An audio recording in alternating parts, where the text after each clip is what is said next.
case has gone to CBI. Let's have trust on the agency which is investigating this case. If there is anybody in our team who is done anything wrong, we are liable for it. Why are people so impatient? কোনো তথ্য প্রমাণ লোপাট হয়নি, সঠিক পথে তদন্ত হয়েছে। দিনে দুবার ব্যবহার করো স্টপেজ ক্রিম আর নিজেকে রাখো এভারগ্রিন কেয়ারশেড অ্যারোমা থেরাপি স্টপেজ ক্রিম আর খুঁজে পাও নতুন আমিকে। আরজিকর কাণ্ডে তদন্ত নিয়ে প্রশ্নের মুখে পড়ার পর বারবার এই দাবি করেছে কলকাতা পুলিশ। তথ্য প্রমাণ লোপাটের অভিযোগ খারিজ করে সিবিআই এর দিকে কার্যত চ্যালেঞ্জ ছুড়ে দিয়েছিলেন পুলিশ কমিশনার। আর এই আবহেই অবশেষে তথ্য প্রমাণ লোপাটের অভিযোগে টালা থানার ওসি অভিজিৎ মণ্ডলকে গ্রেফতার করল সিবিআই। আর্থিক দুর্নীতি মামলায় ইতিমধ্যেই গ্রেফতার করা হয়েছে আরজিকর মেডিকেলের প্রাক্তন অধ্যক্ষ সন্দীপ ঘোষকে। এবার চিকিৎসকের ধর্ষণ খুন মামলাতেও তাঁকে গ্রেফতার করল সিবিআই। তার গ্রেফতারের খবর স্বাস্থ্য ভবনের বাইরে ধর্ণা মঞ্চে পৌঁছতেই উচ্ছ্বাসে ফেটে পড়েন আন্দোলনকারী জুনিয়র চিকিৎসকরা।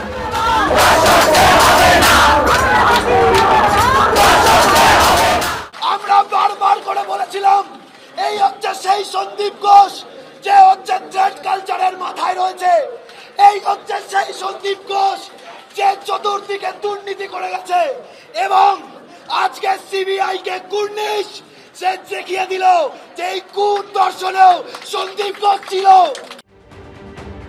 মামলার শুরু থেকেই বারবার প্রশ্নের মুখে পড়েছে সন্দীপ ঘোষের ভূমিকা।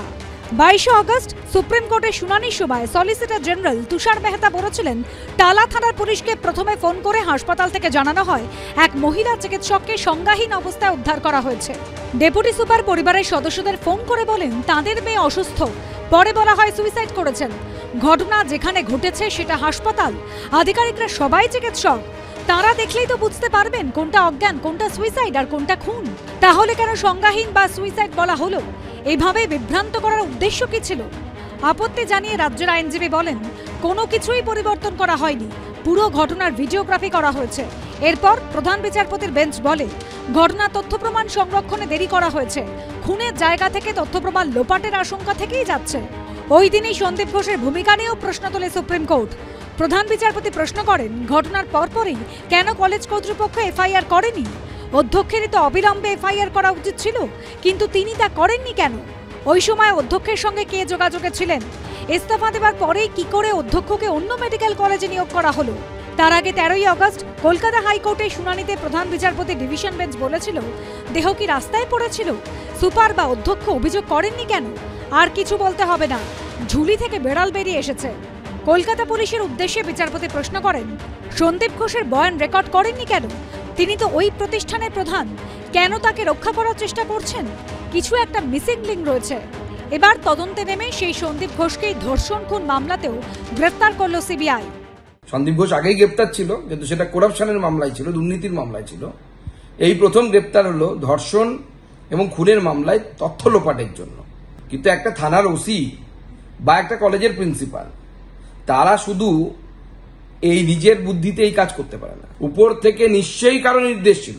এবং আমার বিশ্বাস যে এই গ্রেপ্তার সবে শুরু হয়েছে, 1 দিয়ে কাউন্টিং শুরু হলো, 2 হলো, অপেক্ষা করুন, আরো যাবে, লম্বা হবে লাইন। যদি তথ্য প্রমাণ লোপাটের অভিযোগ ঠিক হয়, তার জন্য যে বা যারা দায়ী তারা নিশ্চিতভাবে গ্রেফতার হোক এবং তাদের যথাযথ শাস্তি হোক। এই বিষয়ে সিবিআই যাদের গ্রেফতার করেছে তদন্তের স্বার্থে যদি গ্রেফতার করে থাকে তাহলে এ বিষয়ে জবাব দেওয়ার দায়িত্ব কনসার্নড অ্যারেস্টেড পারসন অথবা তার আইনজীবীর। এখানে আমাদের কোনো বক্তব্য নেই। এবার তদন্তে কি উঠে আসে সেদিকেই সবার নজর। সুদীপ্ত আচার্য, প্রকাশ সিংহ, অনির্বাণ বিশ্বাসের রিপোর্ট, এবিপি আনন্দ।